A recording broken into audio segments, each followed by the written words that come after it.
We at Inner Picture Stories are delighted to present the IPS t-shirts. T-shirts that change the world.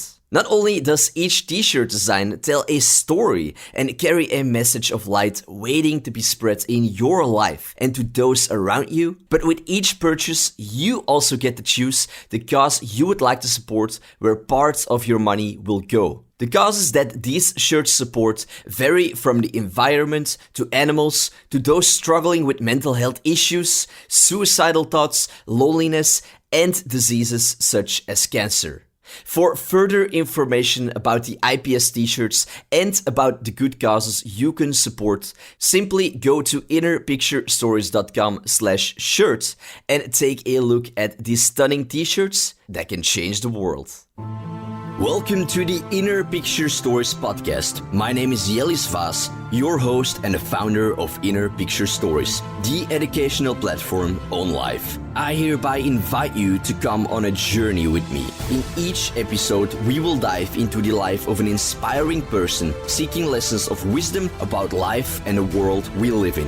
Answers that you can take away and use in your own life. It's true that no one ever said life would be easy, but it's also true that no one ever said you had to do it alone. So get ready and let the journey begin. When I see that fear is a substantial part of the society where I'm living, then I started thinking, okay, do I think this is healthy? Do I think this will lead to a good society? No, definitely not. I think fear between people causes arguments, causes violence. In the end, fear between nations causes war. That's not what I want. I want something else. And what's the opposite? And I thought maybe the opposite is love, maybe the opposite is peace, or maybe it's trust. And I decided okay, let's go for trust. This is episode 013 with Kristina Paltén. Hello there, my dear friends. I hope each one of you listening is doing well, and thank you for tuning in to the Inner Picture Stories podcast. This is your host, Jellis Vaas, speaking. Today we have invited here on the show a woman who is a real example of courage, facing your fear and following your heart. Kristina Paltén.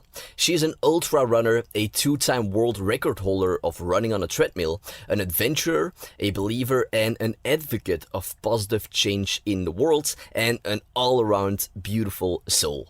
Some of her adventures include climbing Aconcagua, which is a 6,962 meter high mountain in Nepal, running from Istanbul in Turkey to Tenala in Finland, which is a total of 3,260 kilometers, followed by kayaking 500 kilometers from Finland back to her home in Stockholm, running 1,144 miles alone as a woman through Iran, which, yes, we most definitely touch upon throughout the interview, and many, many more adventures.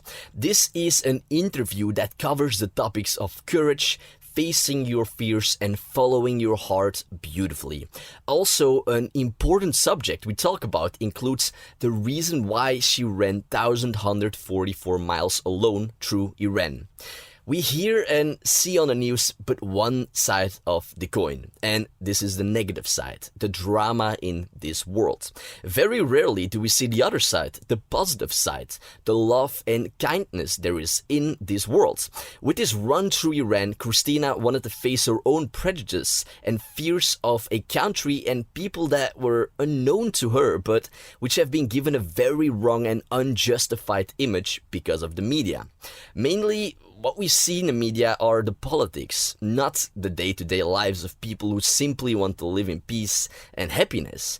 Yet, because of this, unjustified hate and an incomplete image is created and spread around.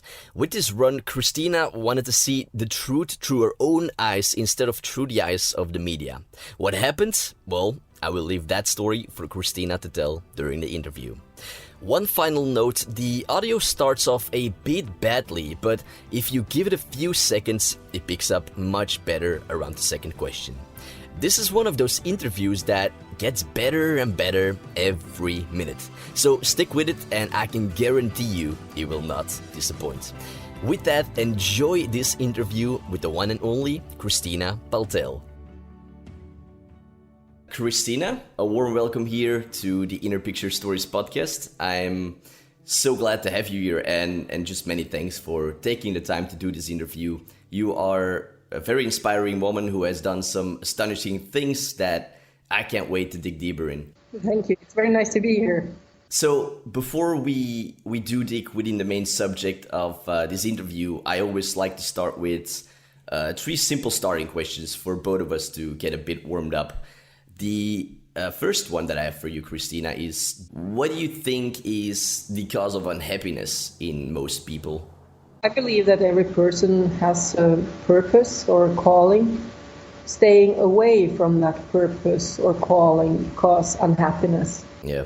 Happiness is caused by living your purpose and also living your calling and do what you really want to do. I believe there is a reason I love running, for instance, and why you love what you love to do. And I think unhappiness simply comes from not doing what you're supposed to do, which means living your purpose. Yeah, I totally agree on that. The last question here of the starting questions, appreciation. For me, appreciation is a pretty important practice for anyone to get better at. Is there something specific or just something that you do to help remind yourself of your appreciation of life? Yes, there are. For instance, I was running a competition last week. It's a 926 meter long lap, and you go running as far as you can for 6 days, which means you try to minimize sleep, but you also need to take care of your thoughts, of course, which means I always need to encourage myself and appreciate myself for what I'm doing. And after running that competition, I ended up doing 721.79 kilometers. Wow. 120 kilometers per day, approximately.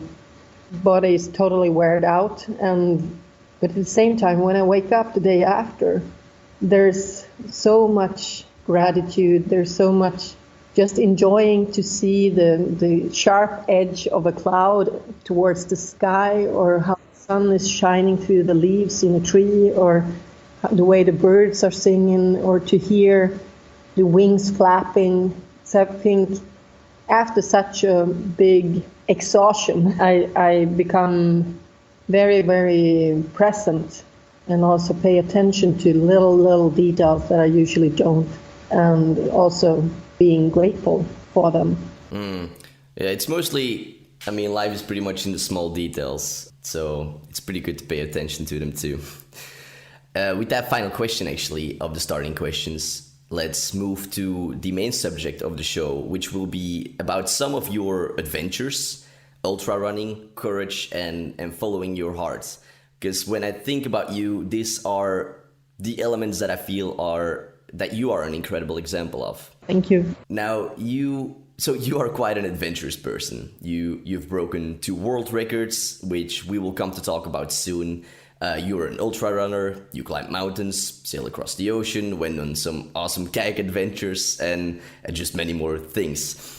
What got you sort of started with these adventures? Has there been something or someone that inspired you, or were you just always these adventures even when you were a kid? No, I was not. My dad always tells me about how afraid I was about learning how to ride my bike. Had to fool me and pretend that he was holding my bike. So I would believe he did that, even though he didn't. And actually, I think the starting point for me was a friend who asked me when I was 31 if I wanted to go run a 10K race together with her. 10K is not, it's a normal race. It's not much. But I had never done a race before. And I thought, well, why not? Let's try it. And I liked it. And since then, I've been, moving slowly towards running longer and longer distances. So the year after that, I did a half marathon. And after that, I did a full marathon. And then I continued into ultra marathons, which meant 50 kilometers, 100 kilometers, 24-hour races, etc. Oh, and this pretty much started when you were 31, you said? Yes, so I was pretty old. Pretty old. You're still young, considered, but that's kind of interesting actually to know, especially if you know some of the adventures that you did. So they all pretty much started from age 31. Yeah, and I think, It's, of course, it's a long life story behind it, but at the age of 32, I mean, I thought that I would live a ordinary life with having children, having a job, and, well, buying a house and things like that. But at the age of 32, it turned out that my husband left me because he found another woman. And he did that after we were told that we were not able to have children. So that was a major crisis in my life, of course, with divorce, no children. And also at that time I was, I had a burnout. So I was on a sick leave from my work, so my career crashed. That was very healthy in the sense that after recovering, or while recovering, I realized that, okay, Kristina, hey, you have failed with everything in your life, with the family, with children, with my husband, with my career, with my health, with everything. Well, now there's nothing more I can fail with. That's actually interesting. Yeah, I'm free to do whatever I want to because the worst things already happened. And hey, I'm still here. I'm alive. I still have friends. I still have my mom, dad, my sister. And there's so much that's valuable in my life. And now I know that even when I fail with everything, my friends are still around me. My family is still around me. So why not go out and just try to do whatever I want to try to do? Because before my divorce, I was quite afraid of making mistakes. Well, but I did all the mistakes I could do, so I'm done. Yeah, and that's a beautiful realization actually that you had. And it's, I mean, as unpleasant, of course, it is in those moments when something like that happens, they do mostly lead to pretty deep insights. Yes, which is very valuable. Yeah. And this next question is maybe you answered it partly already, but what is it for you that you enjoy so much about these adventures? What is it that you find in them? For me, it's always about personal development. My goal in life is to always develop as a person, which means, learning things are good and I like it, but learning about myself and how I handle myself, that's the most fun part in my mind. So for instance, like doing this 6 days race like I did now, when you're on the edge on what's physically possible to do, then I learn a lot about how I can handle my mental attitude to be able to do that. I mean, you kind of have to then, right? Like, it's only in those moments that you can really go or that you are actually asked to go deep. Yeah, and to develop as a person, you have to go out of what's comfortable and experience new areas. And it's a lot of fun, it's a lot of work, and it's terrible as also, but it's, to live and kind of understand that, okay, there's no limitation to my abilities, my physical abilities. The only limitations are in my head, and there is to overcome that. That's quite incredible to live that kind of life. Yeah, because I think like the body, the physical body has limits, but the mind is unlimited. And once you realize that, you can accomplish pretty amazing things actually. But I think that the interesting thing is, even though I've been running as far as I've been running, I haven't found that physical limit yet. Oh. So yeah, so that's interesting. I know there are some limits, of course, but I haven't found them really. Yeah, but I do think it's also because if you grow your mind when it grows, I think also the abilities that you have with your physical body also will grow with that, of course. Yeah, I don't really know how that works, but I don't know. For me, it seems like it's my mind that determines how far I can go, not my body. Definitely. I'm very curious about how far can my mind go then. Mm-hmm. I don't know that. No, I think the mind can pretty much be unlimited, but you and I think the more you start the more you do this kind of adventures that you do, the more you also start seeing that it can go pretty far. Yes, it's a very valuable insight. On your website, I obviously read some of your adventures, and I liked it a lot that by each one of them you wrote the goal, why you did it, and what you wanted out of it. Now, I have 2 questions on this. So, First of all, from the outside, I don't know if many people have said this to you, but I'm sure many might have thought so when you do such adventures, that you are a fearless person. However, if you read all of the blog posts about your adventures, you always did them because, in fact, there was something you deeply feared about it. Yes. And through the years, what do you feel that you've come to discover and learn about fear that you feel a lot of other people don't seem to understand? Well, I think a lot of people are afraid of fear itself. But being afraid is not dangerous. It's just uncomfortable. To have a man with a knife staggering you, that's dangerous. But not to be afraid of that man in your fantasy. I mean, do you understand the difference? I do, and that's a good point, actually, that you just mentioned here, yeah. And I think fear is complex. I think it's not easy to say fear in one way or in another way, but fear, I think there's good fear in the terms that fear that helps me prepare my adventures. For instance, me and Karina, we were going to kayak in the wintertime, and I was terribly afraid of drowning beneath the ice and in ice cold water. So, which is understandable. Yeah.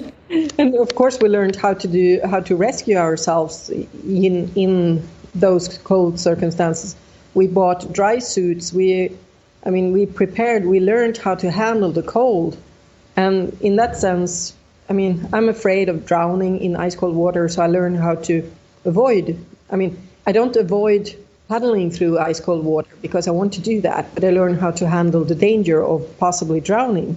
So in that sense, fear is a good thing. But fear that if I wouldn't go kayaking in the winter, even though I was longing to do that, that kind of fear is in my mind a destructive fear, because it prevents me from living the life that I want to live. And that's not healthy. I agree. And sometimes fear and excitement are pretty close together too. Exactly. That's why we go to amusement parks and watch horror movies. Yeah, it's true. It's true.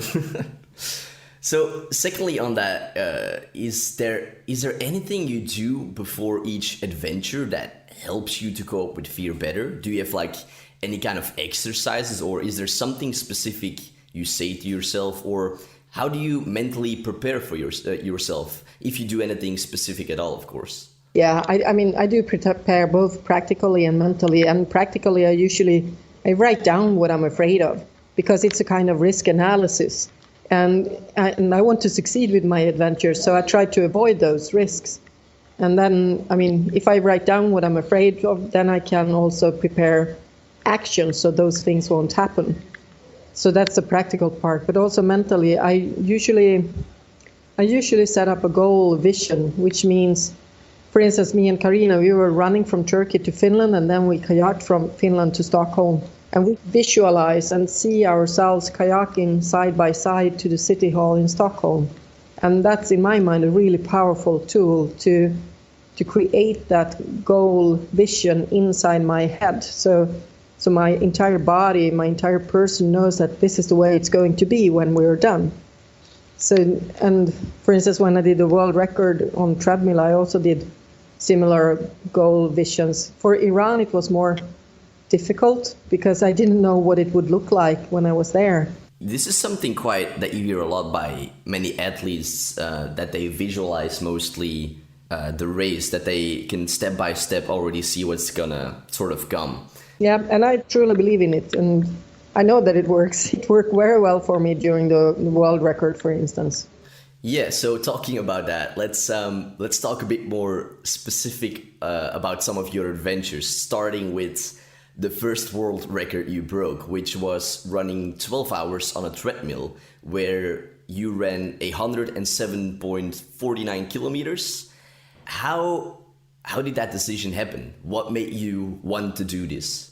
Well, actually, it was a colleague of mine who sent me an email with a link to the world records on treadmills. And I opened it and I saw that, whoa, I could beat that record and I could do that today. But then my brain started arguing with me, saying, hey, Christina, but you're not a world record holder. That's not you. But I was, and it's kind of fun to see how my own picture of my own identity stops me from what I'm capable of doing. Because from a physical point of view, I knew that I could beat the old record. That was not a problem, but mentally, I was not really prepared to be a world record holder. So I had to argue a little bit with myself. And I did that for a few days until one day I realized, but hey, if I can set one world record in my entire life, and then I'm not doing it, that's madness. You don't do that to yourself. And then I decided okay, let's do it. So I ran across the parking lot to a gym where I used to train. And I asked the manager there for if I could do it at his gym. And then he just stared at me and said, wow, but if you're going to make a world record here at my gym, then I want to create a big event. Let's make an open house, let's put it on the web, and let's everyone be invited and come and join, and let's put people beside you to run with you and encourage you. And then I thought, oh my God. Because I just thought that I would run on a treadmill and no one would care. And when I was done, I could tell people that, wow, I do have a world record. But now it turned out being a big event instead. And according to the rules, it has to be an open event. It has to be announced for the public. And we did that big event. And so I also had to train mentally because I was not so afraid of the distance. I was afraid of being the center of attention. And so I had to train mentally on being able to do that. But once I got up on the treadmill and people started cheering, and then it was just more and more and more people. I mean, at the end, it was 10,000 people following this on the web. And it turned out becoming a news in Sweden. And I received 481 emails from people all over the world saying congratulations to the new world record. And it turned out that I inspired a lot of people. And that's a really warm and nice and cozy and comfortable feeling. So it turned out that setting the world record was not so much about the number of kilometers. Instead, it was more of, wow, I did let myself be the center of attention for a while. I did something that I really enjoyed to do. I was running. And once when I did that, it seemed like I let a lot of other people be as astonishing as well, because 11 people set personal records while running beside me on that treadmill. And so it was, wow, something is happening, something is going on inside others when I am doing what I love to do. And that was the starting point of, well, following my heart and doing what I'm dreaming of doing. That's beautiful. What kind of misbeliefs changed in you after that event? That I didn't like attention. Yeah. Yeah, I really loved being that center of attention, and I love it from time to time. At the same time, I also need a lot of time alone. I like to be alone, and so I need both. Yeah, I mean, I think everyone need both to kind of the balance, but some need a bit more the other one than the other part, right? But I think everyone kind of likes to be the center point of attention in some areas, of course, yes. But not always. Not always, not all the time. I have that too. I do like to be more on my own, but I do like the other part too. And it's really nice to be, to be a person that inspires others is really something to be grateful for. You broke the world record of running on a treadmill in 2013. Yep. And the year later, in 2014, you broke your own world record and ran 24 hours, which was 322.93 kilometers. You ran 60% longer than your previous world records. Which is just insane. So a couple of questions on that.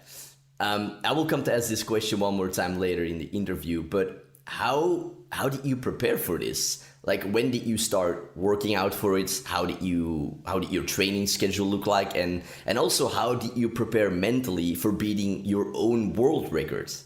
Yeah, well, first of all, it was a 48-hour world record. So it was running as long as I could on 48 hours. And I see, yeah. Yeah, and those are separate classes. So in the sense that 12 hours, you try to do as much distance as you can in 12 hours. And then 24 hours, you do as much distance as you can in 24 hours, and 48 hours is the same thing. You do as much distance as you can. So it's like different distances, even though it's not distance, it's time-wise. I had been running 12 hours, I had been running 24 hours, and I had a friend who had been doing a 48-hour race, and I had never done that, so I did not know what I was capable of doing. But my friend and I, we have the same personal records on 24 hours, we have the same result on 100 kilometer, and he had done 345 kilometers or something like that on a 48-hour race. So I thought, if we have the same ability, then I should be able to do 300 plus at least on a treadmill, because on a treadmill my legs get much more stiff than on normal ground.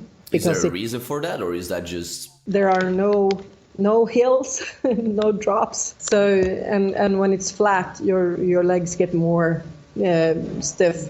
And also the treadmill is the same pace. You have to push the button to change the pace. And if you're running on asphalt, you're changing the pace a little bit more. I mean, just like that. It's easier to change it. Yeah, that makes sense. Yeah, so that's the reason why it become more stiff. And the female world record was 309.8 at that time.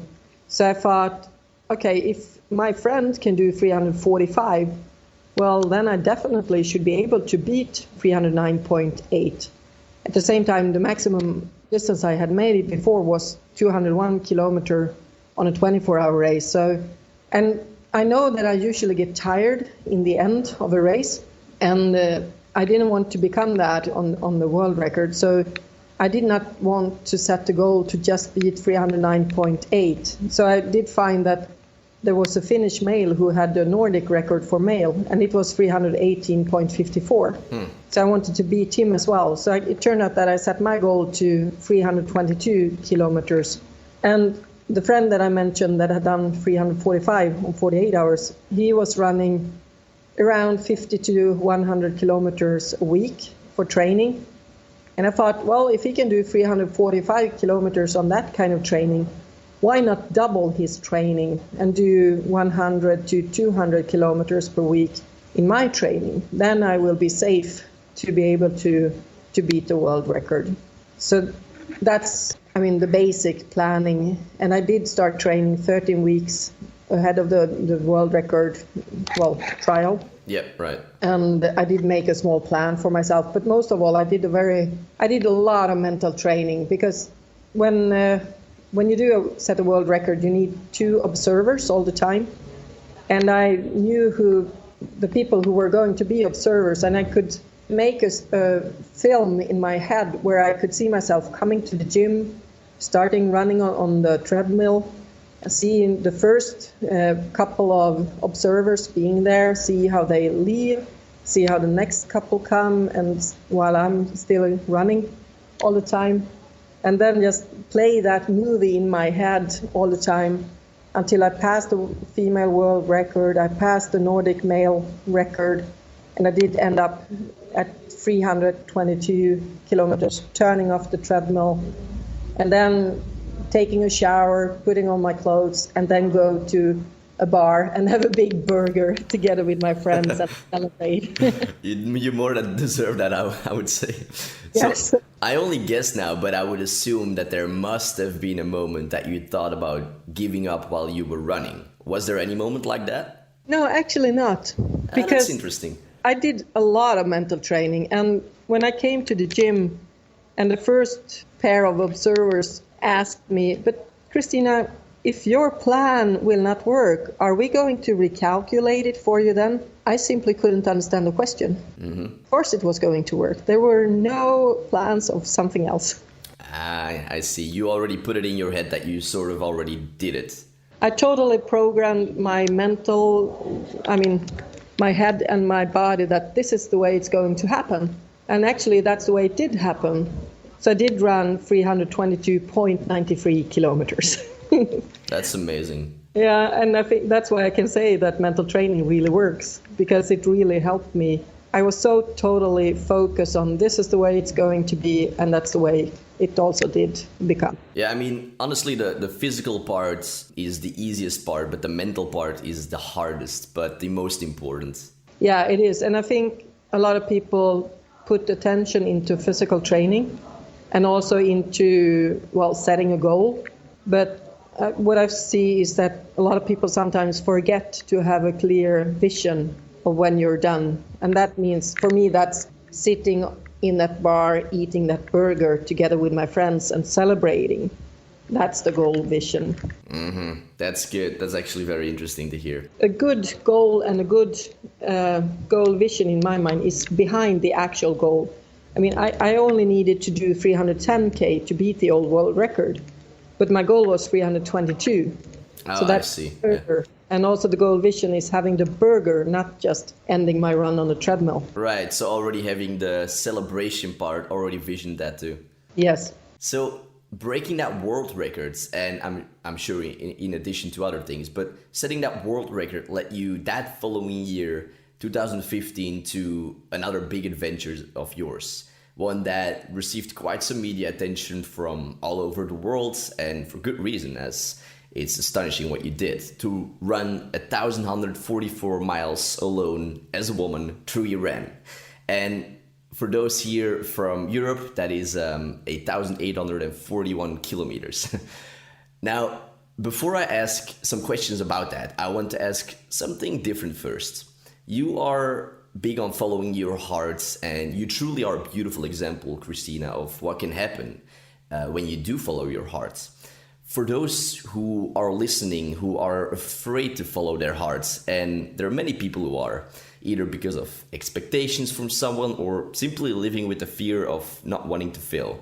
But to those who are afraid to follow their own hearts, what words of advice from your own personal experiences would you say to anyone who is afraid to follow their own heart? Well, I think it's normal to be afraid of that. And I think you shouldn't blame yourself if you're afraid of it. It's not an easy way in a sense. At the same time, it is the most wonderful way to live a life, in my mind. Following the heart, for my sake, has meant learning so much and developing so much, but also meeting a lot of fears and learning from that, and also to discover, and it sounds a bit silly to say that, but also to discover your own potential and your own ability also gives a responsibility in my mind. Mm-hmm. Because if I can affect the way the world is working and then I'm not doing it, what kind of person am I then? Following the heart is, in one sense, a very difficult decision, and it's good to have respect for that. But I think loving yourself also means giving you the chance to follow your heart. And it's very important in my mind to be kind to yourself while doing that, because it is a hard way, but it's also the most beautiful way to live your life. Yeah, and it's hard because it's personal, right? Like it's your heart, like it's your dream, so it's always gonna be harder than doing someone else's dream or doing something that you don't want to do. It's definitely not easy, but like you said, it is so much rewarding. Exactly. And I mean, living a life where you just do like everybody else is doing, that's kind of simple because no one will ever question you or argue with you. But if you live your life, which means being something totally different than what other people are, then you can be questioned, but you can also be, people can also be inspired by you. So it is a risk, but it is also a chance. It is, and it's also, it's very simple. If you don't try, you will never know. So. And what I'm thinking is, what if I lay there? If I'm living until I'm 95 years old and I lay in my bed and I'm supposed to die and I regret that I never tried, is that the way I want to live my life? So I think failure is not the biggest issue, but not trying is the only failure. I agree. That's like where regrets is honestly the worst thing that you can have. Yeah. So I'm sure that this following question you've come to answer quite a few times by now, so I apologize for asking it once again. But it's an important question to bring more context to the story. Running 1,144 miles alone in Iran, why did you want to do that? Yeah, and this is interesting because this was the first time that my adventures were not just about myself. And I feel a little bit ashamed to say that because I feel very selfish.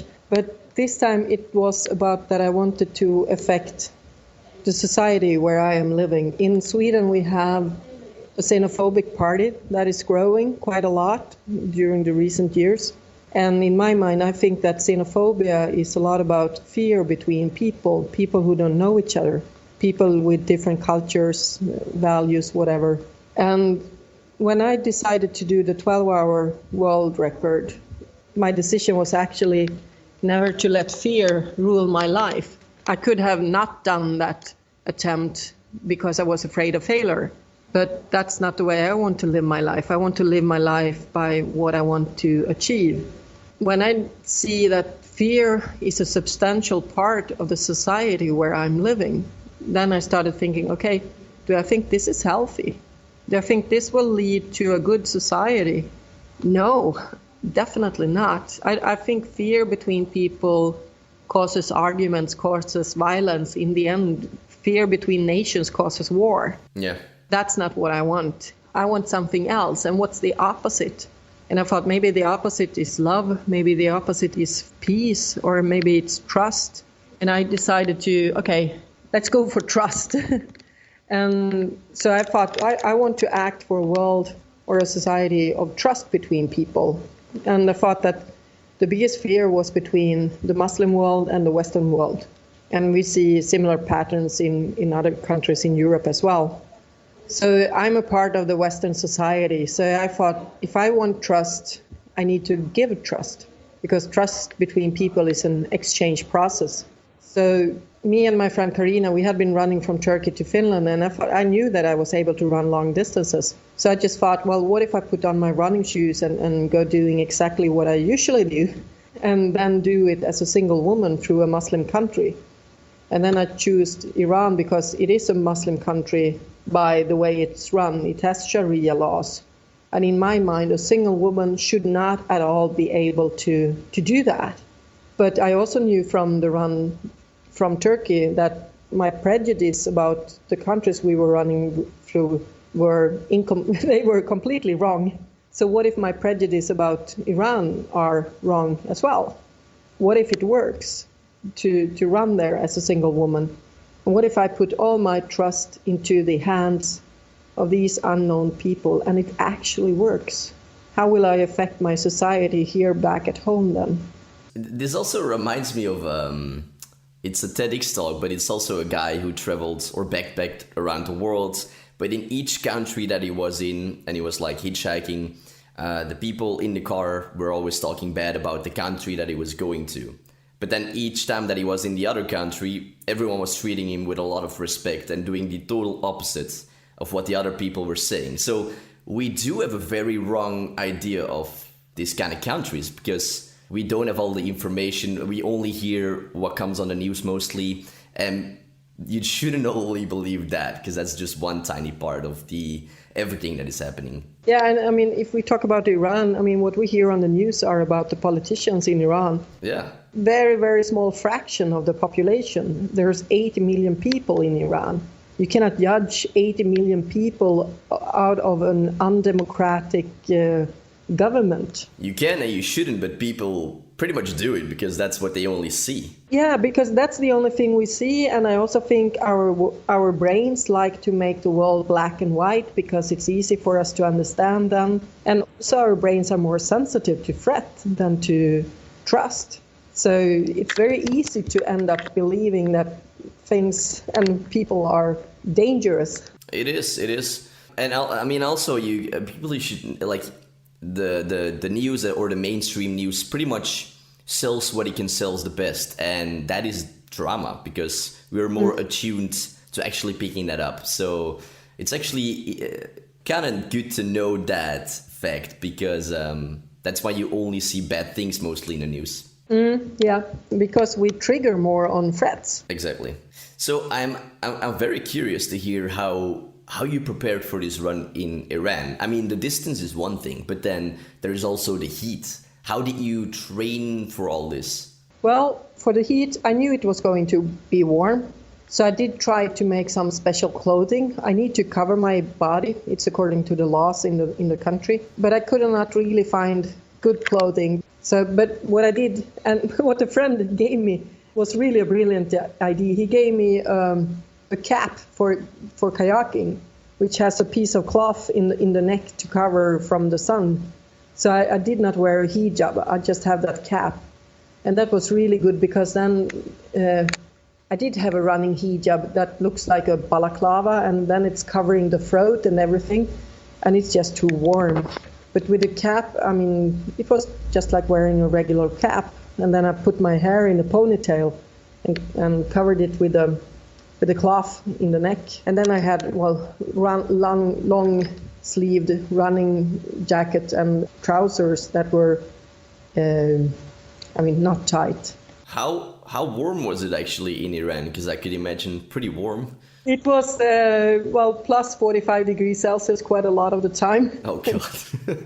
The worst day, I had a thermometer, I don't know the word in English, a thermometer, how do you say it? Oh God, let me think too. Thermometer? A thermometer, yeah. I had one of that on my baby jogger, and it was at the bottom, so it was more than plus 50 degrees Celsius at worst. But that was in the beginning, and then it was cooler along the way because I started in September and ended in November. So in the end, I had plus 3 Celsius and snow. So it was changing. But at the beginning, it was plus 45. Then along the Caspian Sea, it was very humid and plus 35 around that. But after passing the Caspian Sea, it became better. So it was a mix of a couple of different kind of temperatures. In your TEDx talk, which I will, by the way, link up in the show notes for everyone to find, you mentioned that when you set out to do this, you received all sort of support. The regime in Iran gave you permission to run through Iran. A Swedish journalist wanted to come along to take pictures and write articles. A Iranian movie company wanted to take along and make a documentary. But then one by one, they all sort of fell away, leaving you in the end on your own again. Also, there were many concerns with your close friends and family members, I can only imagine probably, making in the end the decision for doing this far from easy. Now, the question I have on that, and I'm very curious, but what kind of self-talk did you have with yourself that made you in the end decide to go, despite all the fears that you felt and everything everyone said? Well, I just thought this was too good not to be done, in the sense that I loved the idea. I truly believed that it would work out well. And also, it also a question about following my heart. I know my sister, she was terribly afraid, and so was a couple of friends of mine. But if I have decided not to let my own fear rule my life, should I let their fear rule my life? What kind of person do I become then if I'm just a result of what other people are afraid of? That's not living my life. That's living my life according to someone else's standard, which is not mine. And at the same time, I felt very selfish and I felt ashamed for making them worried. But I did a lot of practical things. Like, for instance, I had a spot that sent a signal to a web page so they could follow me on the map all the time where I was. And also that spot, it communicated through satellite, so I could send a message every night that I'm safe and I'm at a hotel, or I put up my camping or my tent or whatever, just to tell them every night that I was safe, because I did not know how well internet would work in Iran.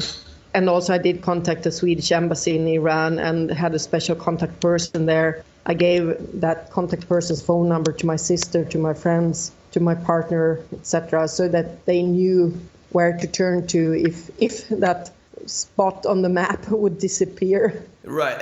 And it's mostly, I mean, you hear a lot of people like what you were saying now, but also a lot of other sort of people who do crazy things or adventurous things, it's mostly not that they just don't think about the consequences. They mostly try to minimize them as much as they can. Which I think is essential. I think so too. That is stupid. No, it's true. I mean, you got to minimize, because otherwise you're pretty much just, not really thinking everything through. Yeah. Now, what happened in Iran was in fact the complete opposite than what everyone thought would happen and all the fears that you felt. And I'm going to paraphrase a sentence out of your TEDx talk that I liked a lot. You said that this is not a story about running, it's a story about affecting the world. And it indeed wasn't a story just about running. It was something bigger and became something way bigger than I think even you imagined as well. What were some of the first things that happened in Iran that started shifting your perception of this country, that you thought, this is very different than what the media showed me? Yeah, actually, it was the first day of my run. And that first day, I felt so lonely because, my friend left. It was only me alone on the road with maps that I couldn't read, road signs that I couldn't read. They were all in Persian. I couldn't talk to anyone. It was awfully warm and I was lonely. And then I ran my first distance and I came to a city and there was a camping in a park and I was sitting outside my tent when the guy who was running the camping, he came by and gave me his lunch. It's like, just like that. And it's like, whoops. It was his own lunch. He had brought it with him to work to have something to eat, but he gave it to me. And it was, wow, what is this? What's going on? This is wonderful. And I thanked him and I ate the lunch and I cleaned the plate and gave it back to him. And then the second thing that happened was that I went to a restaurant to use the Wi-Fi. And as I was sitting there, they put up a lot of food in front of me and I was not allowed to pay because I was a foreigner and I was a guest in their country. That's amazing. Yeah, and during the night, a couple came by and asked if I wanted to sleep in their home instead of in the tent, but I was already in bed, so I didn't want to do that. And in the morning when I left, I passed the bakery shop and the bakers gave me bread. They didn't want my money. And people in the shops, they were giving me, I wasn't allowed to pay. And there were so many things like that during the first day. So I thought, this is not a coincidence. This is a pattern. And this is happening all the time. And I think that first welcoming was very, very important for me. And I'm thinking about that when people come to Sweden also, that how do I welcome them? How do I make them feel at home? If they are lonely, tired, feeling scared, and so on. I think it's very, very important when someone is that vulnerable to take care of that person and to welcome that person. Yeah, it is indeed. And this is exactly what we need to hear and see more, that part of the world, because the majority of people are good-hearted people. Like the majority throughout the whole world are good-hearted people, but we need to hear that a little bit more. Yeah, and I think, actually that's also what is happening in Sweden and in many other countries. And I met people in Iran who were thanking people in Sweden for being so kind to people that fled from the Iran-Iraq war to Sweden. But I don't think that's the way Swedes are looking at ourselves usually, because that's also what we're not writing in our newspapers or in our TV shows. But we do have a great hospitality here as well, and a great kindness and a desire to help, and we do help. But we kind of never tell it. We should be proud of what we're doing and tell ourselves the good stories that we create, because we are loving and caring people. Yeah, we just need to make positivity louder. Yes, exactly. In what way do you feel that you changed after that adventure? I think I had a strong belief in humankind before I left, but it's even stronger now after, because I met so incredible beauty in the sense I mean, I slept in 34 different people's homes. They invited me, they gave me food, they took care of me. I had 8 punctures. I never took care of anyone myself. They helped me with it. And I mean, it was so amazing in so many different ways. But I also believe much stronger in the value of following your own heart, because I wanted to affect the world. And in one sense, I could not understand how, but the effect of this run has been that I think it's more than 32 million people who have seen the trailer and the video from my run, and which has created an enormous lot of positive comments and around the world saying that, wow, this is really what humankind is about. It's all about love. It's all about friendship. Same no matter where we are. And also, I've been writing a book about this trip, and it's published in Sweden. It will be published in Germany, Spain, Czechia, in Dutch, and in Slovenia, and hopefully in English. I'm working on it. That's awesome. Let me know, because I would love to read that. Yeah, so for me, this has become so much bigger than I ever thought it would be. And the most amazing thing is actually that my intention was never to affect Iran, but it turned out that I was running through Iran. A lot of people in Iran didn't think I would make this. They thought I would die and have a terrible time. But now I became a news in Iran as well. I was interviewed by 4 different TV channels and by, magazines and newspapers and radio stations. And people who followed my run, they saw that I was incredibly well taken care of no matter where I came. So this created an enormous pride and joy in Iran. So actually one family where I slept, they decided to rent an entire restaurant, and they invited all the 34 different families where I've been sleeping. Oh God, that's amazing. Yeah, and it was because they wanted to hold a party and celebrate themselves as the beautiful people as they are. And so it turned out that my act of trust created a lot of trust in Iran. And my experience is this is usually what happens when I fulfill my dream and follow my heart. There's always something happening that I cannot explain, that it's totally unexpected, but that is so much bigger than I could even dream of. And in addition to that, it's just so amazing, because right now there is an Iranian woman who is running alone through Iran, inspired by me. And she's doing that. I mean, I was not a part of the culture, but she is. And a lot of people have asked me, what if an Iranian woman would do that? Would she be able to do it? And I can't answer that because I'm not Iranian, so I don't know. Know my own perspective. But now she's running and she's heading towards west, and she's having a great run so far. And for me, this is just so, wow. My hair is rising on my arms when I'm talking about it, because mine too, though.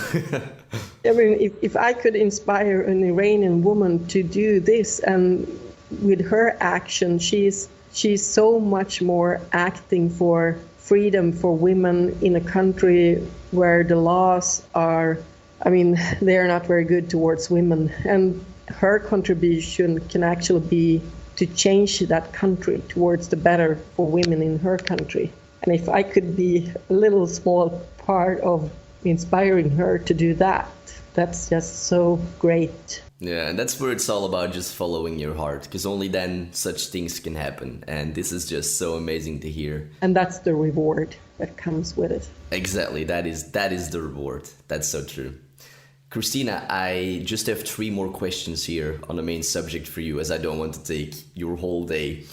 This is actually, this is pretty cool, but a documentary has in fact been created out of this, called Alone Through Iran, 1,144 Miles of Trust, which has been screening now all over the world. How did it feel for you the first time watching that movie yourself? Oh, it was so much fun. Because first of all, I didn't understand what it meant to do a documentary. I thought it meant that I would be a part of making the documentary. But a documentary has to be independent out of the person it is about. And for me, this is my life calling. Hey, you can't make a documentary without asking me. And of course, I've been running around with a video camera in Iran, and I did a lot of filming myself, and also people I met did a lot of filming. And then I also there was Iranian photographer who was with me for 8 days during the 59 days I was running. So 2 guys in Sweden created a documentary out of my material and the photographer's material. And they need to do that independently of me. So I didn't know what the movie was going to be about. Oh, that's exciting. So I was sitting there in a big, cinema with 180 people, not knowing what I would see. And just sitting there with so many people, and then suddenly someone has translated what people were saying to me, people that I met, people that I talked to, but I never understood them.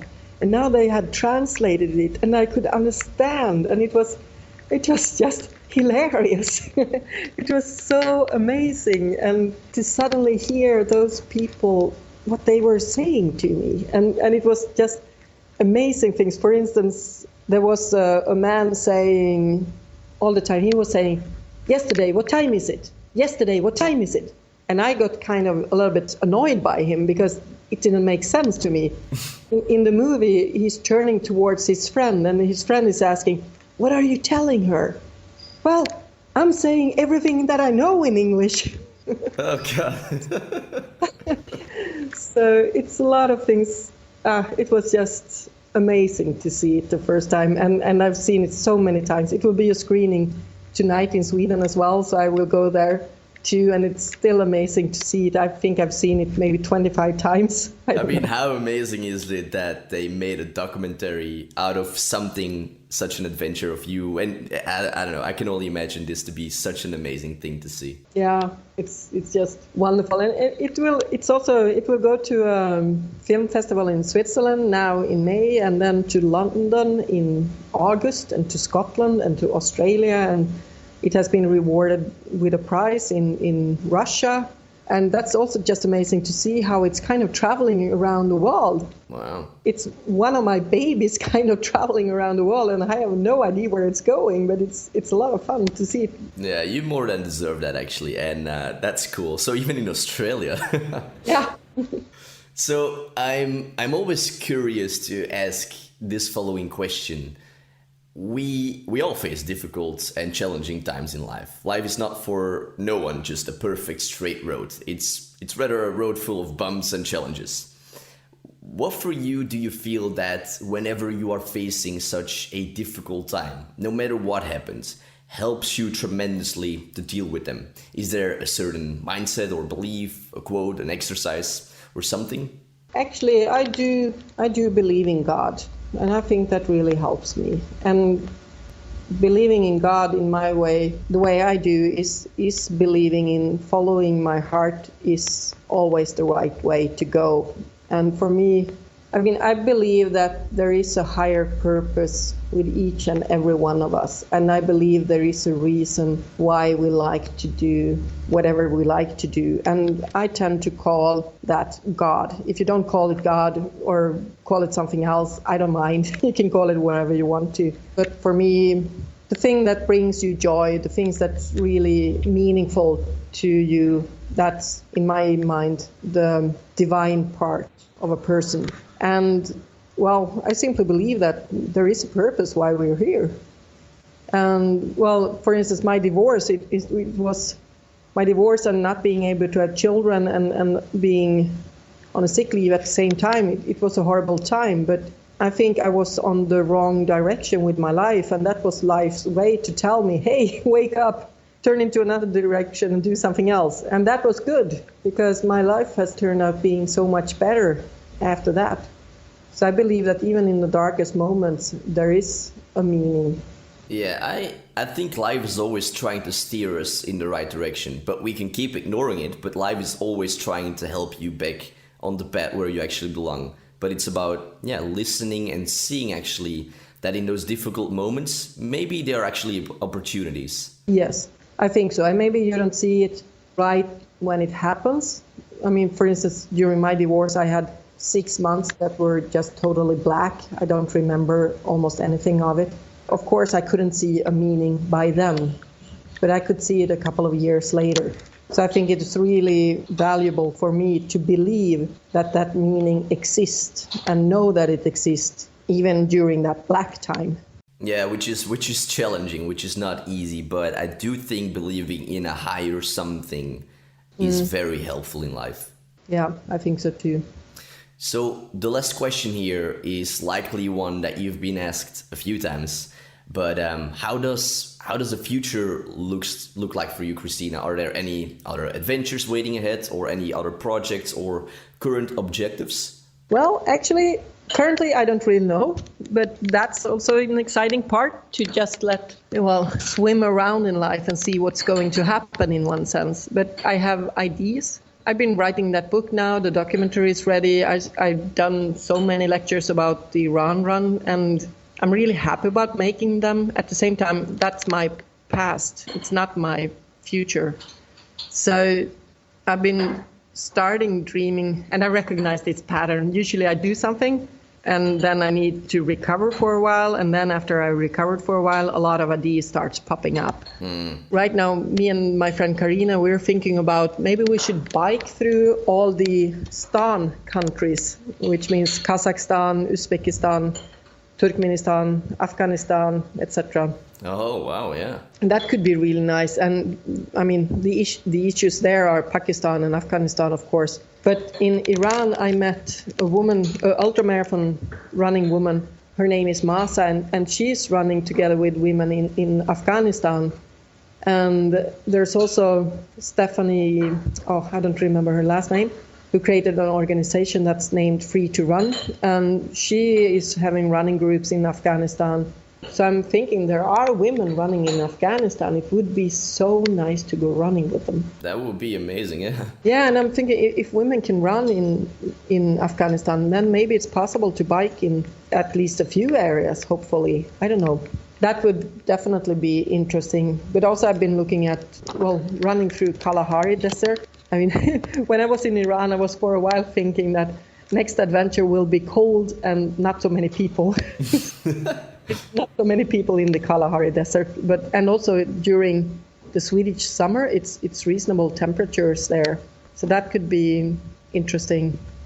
But also because, I know nothing about Africa, and it's a giant continent with so many cultures, countries, languages, religions. The Iran run had a higher purpose, and I kind of like, it was not just only an adventure, it was an adventure with a purpose.